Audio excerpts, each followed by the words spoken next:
Bine ați venit, dragilor din Zodia Vărsător, oriunde v-ați afla.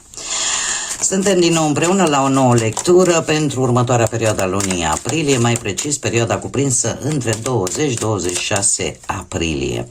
Așa că, dragilor, toți cei care aveți nu doar soarele, ci și luna, Venus sau ascendentul în Zodia Vărsător, această lectură este de asemenea și pentru voi. Ca de fiecare dată, nu uitați, este totuși o lectură general colectivă, așa că vă rog să luați decât ceea ce va rezona cu voi. Și bineînțeles vreau să le mulțumesc tuturor celor care sunteți deja aici, care mă sprijiniți prin intermediul comentariilor frumoase, gesturilor de apreciere și gândurilor voastre bune care se îndreaptă către mine, așa că mii și mii de mulțumiri tuturor. Dacă sunteți pentru prima oară aici pe canal, vă urez bun venit și dacă la sfârșitul acestei lecturi veți rezona sau simțiți așa că v-a adus un pic de ghidare, nu ezitați, dragilor, eu vă invit cu mare drag să vă și abonați și desigur să susțineți acest canal printr-un simplu like. Ambele fiind gratuite, unicul lucru necesar este decât dorința și plăcerea fiecăruia dintre voi. Și acum, dragilor, haideți să vedem ce este important de știut pentru această nouă săptămână de aprilie. Să știți că lucrurile sunt destul de agitate, să zicem așa. Am haideți să o luăm așa, pentru că avem un personaj principal care este feminin.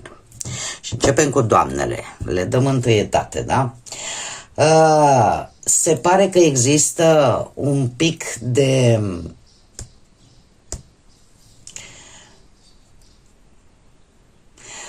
doamnele mele, poate gândiți sau vă doriți ceva de la o anumită persoană.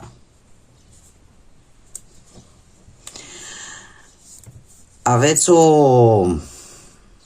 niște așteptări, numai că această persoană e posibil să nu fie ceea ce pare.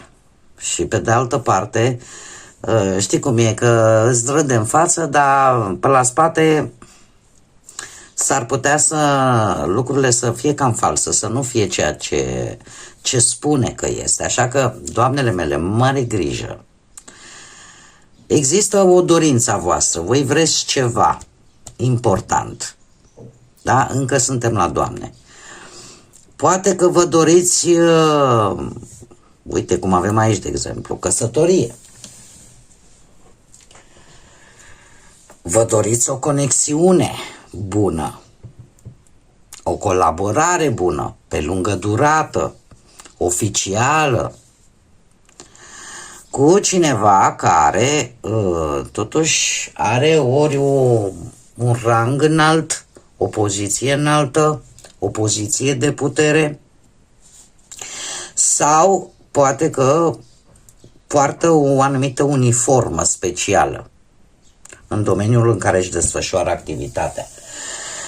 Ce este într-adevăr aici interesant este că oricineva profită de pe urma voastră,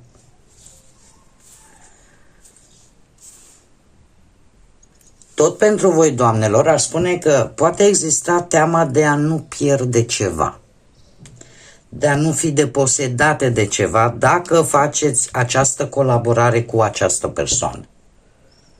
Aveți nevoie de o anumită siguranță. Pentru că voi vreți stabilitate și e posibil ca acțiunile voastre să fie mai mult niște acțiuni destul de nesigure în această perioadă. Pentru că totuși e ceva aici care vă intrigă. Da? Ori că există anumite lucruri pe care voi nu le spuneți și le țineți în voi. Pentru că e ceva ascuns. Dacă vorbim de domni, atunci să știți că într-adevăr există o persoană dominantă, feminină, care vă ascunde ceva. Și lucrul ăsta Aș spune că vă face și pe voi la rândul vostru să fiți oarecum, să aveți mici îndoieli,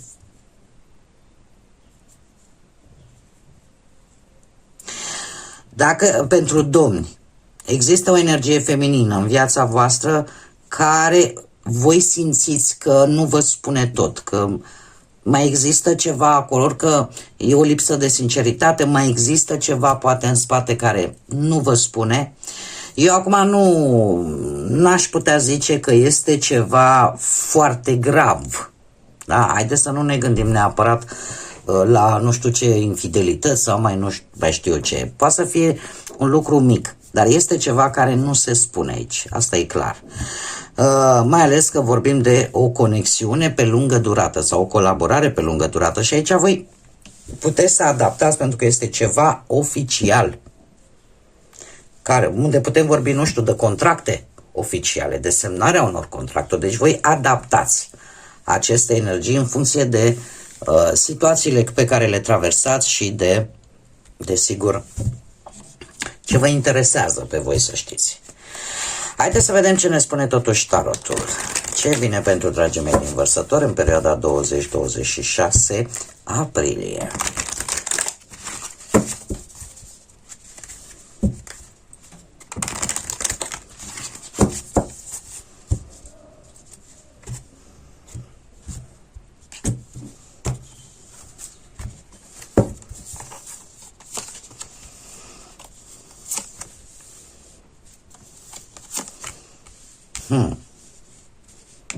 E ceva oficial.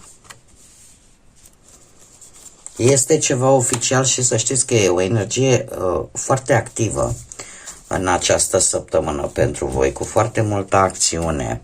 Avem un 3 de bâte, un rege de bâte, justiția, zodia balanță, zodii de foc, berbec, leu, săgetător. Haideți să vedem, să clarificăm. Clarificăm, te rog, pentru dragii mei din Vărsător, săptămâna 20-26 aprilie, treiul de bâte. Clarificăm treiul de bâte, te rog.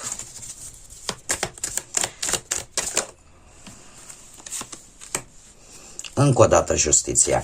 E ceva, eu zic că e ceva legat de muncă, dar haideți să vedem. Clarificăm regele de monede.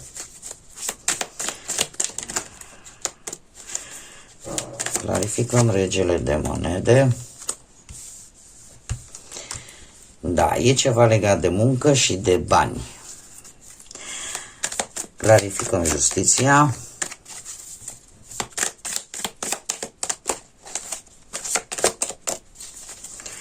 Clarificăm justiția. Clarificăm pajul de bâte și surpriza.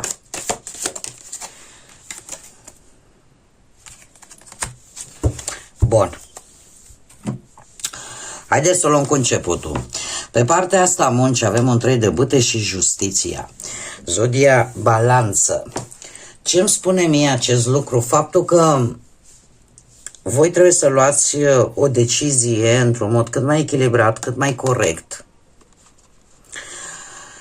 față de un proiect care deja a început sau poate chiar începe, sau față de o anumită afacere, sau față de, nu știu, putem vorbi chiar și de proiecte online, sau față de un răspuns pe care voi îl așteptați.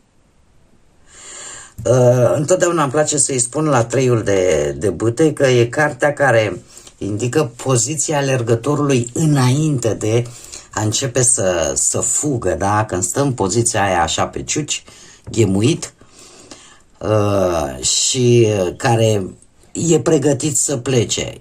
Sunteți în așteptarea unei vești, dar în momentul în care veți sfârși, să știți că va veni, chiar va veni, va ajunge la voi o veste legată de muncă, dar în care voi va trebui să luați o decizie într-un mod cât mai echilibrat, cât mai corect și să analizați foarte bine informațiile înainte de a vă decide. Sunt anumite reguli, sunt anumite responsabilități, poate, care vi se dau de la muncă. E o săptămână în care ar fi bine să continuați să vă faceți treaba corect, la timp, pentru că lucrul ăsta chiar vă poate ajuta să rezolvați ori anumite conflicte pe care le-ați putea avea la locul de muncă, ori pur și simplu, aș spune,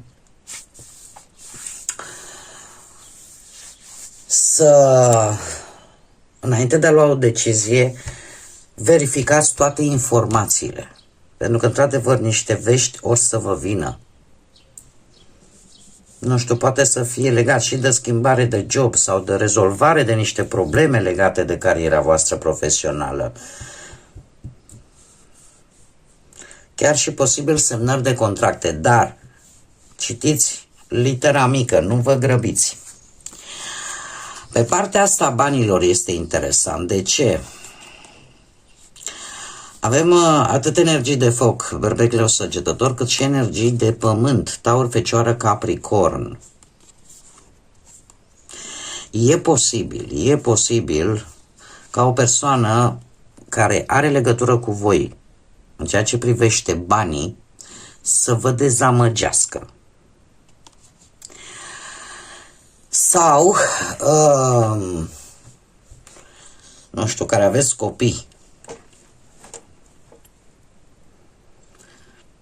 copii, să primiți așa o cheltuială de aia neașteptată și să vă cam dea peste cap finanțele.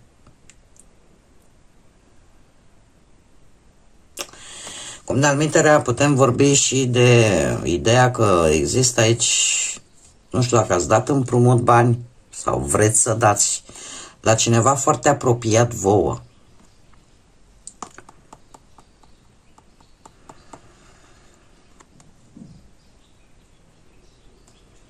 Știți ce se întâmplă?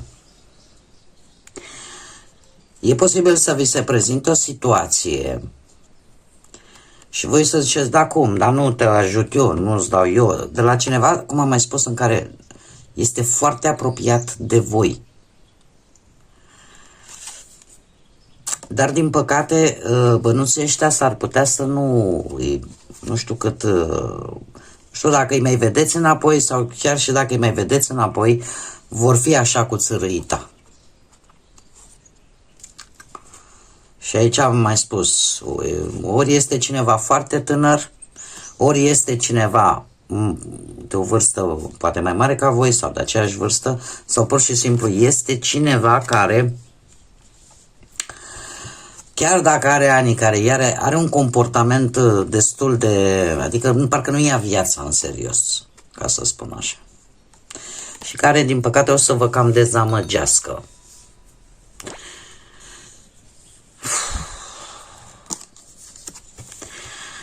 Și chiar și cu acest paș de monede, lucrurile se vor mișca foarte greu vis-a-vis de recuperarea acestor bănuți. Există aici o dezamăgire, clar, există o dezamăgire legată de bani.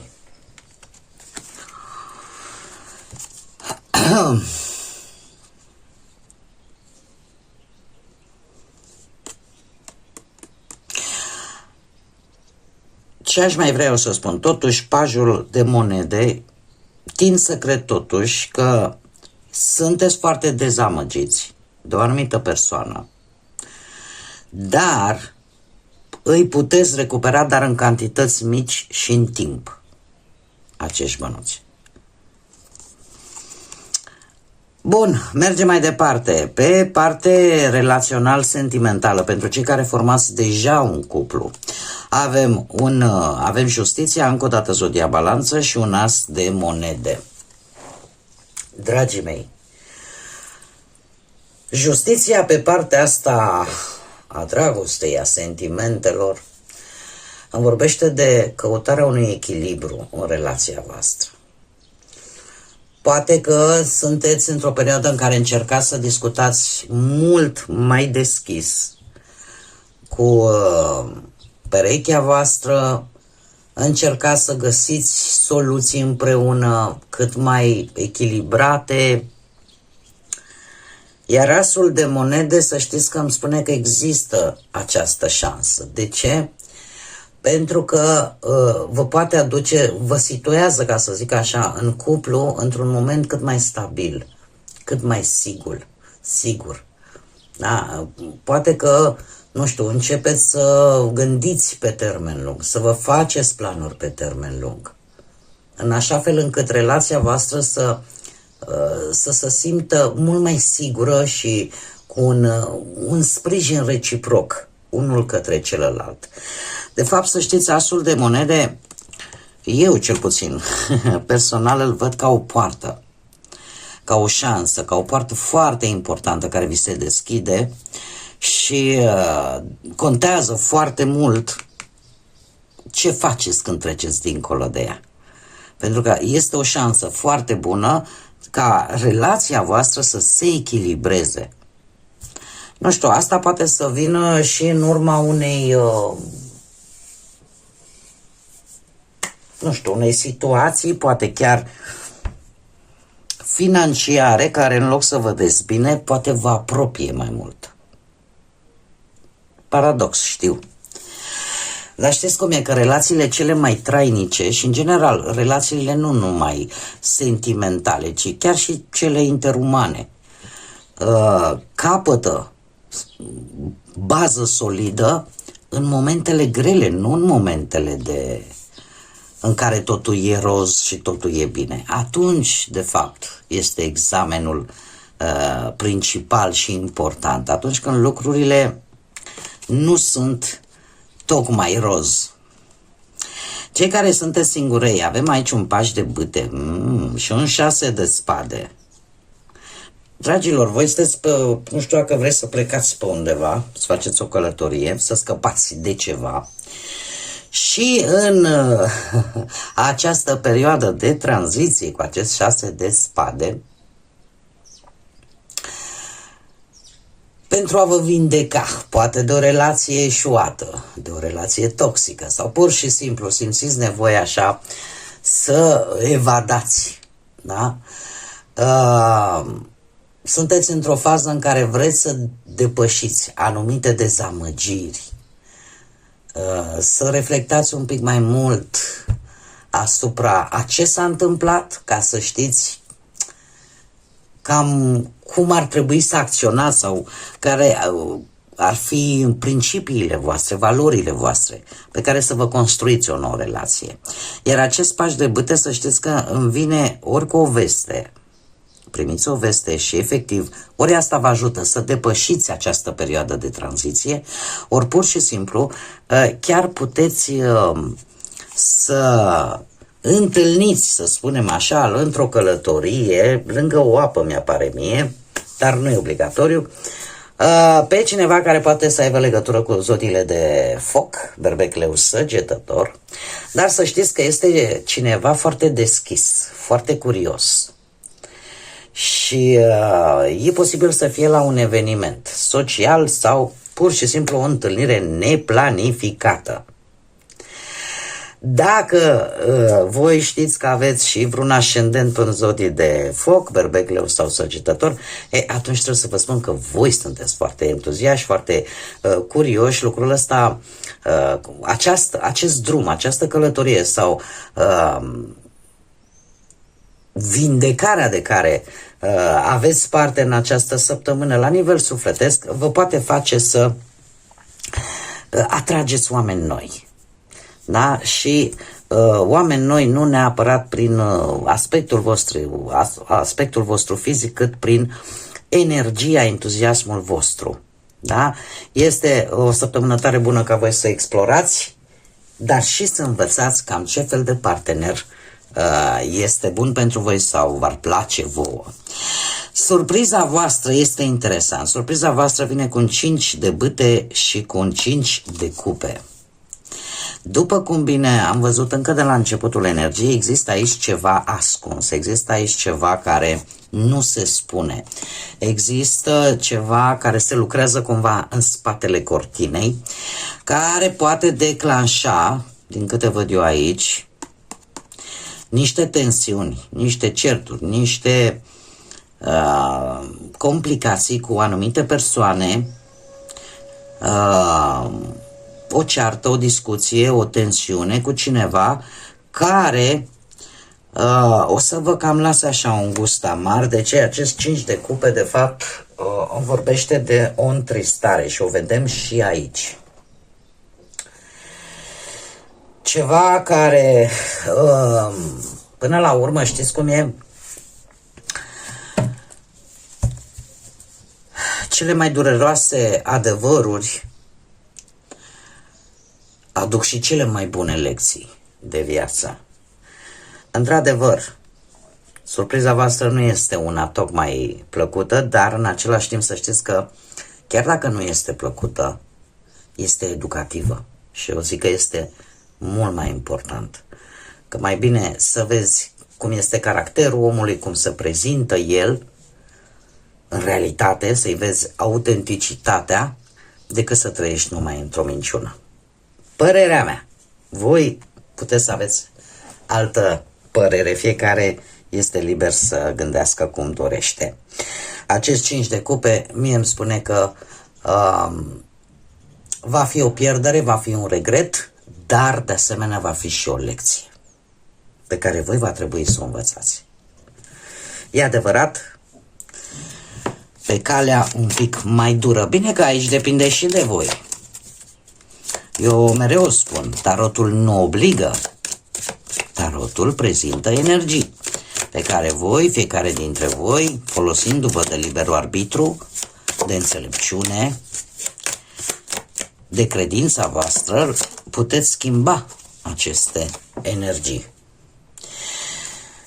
Mesajul grădinii magice pentru voi, dragii mei din Vărsători, este curajul. Exact ce vă spuneam, atunci când culegi trandafiri și îți place floarea și îți place mirosul, nu-ți fie frică de spini. Exact ce vă spuneam, este o altă metaforă vis-a-vis de aceste lucruri.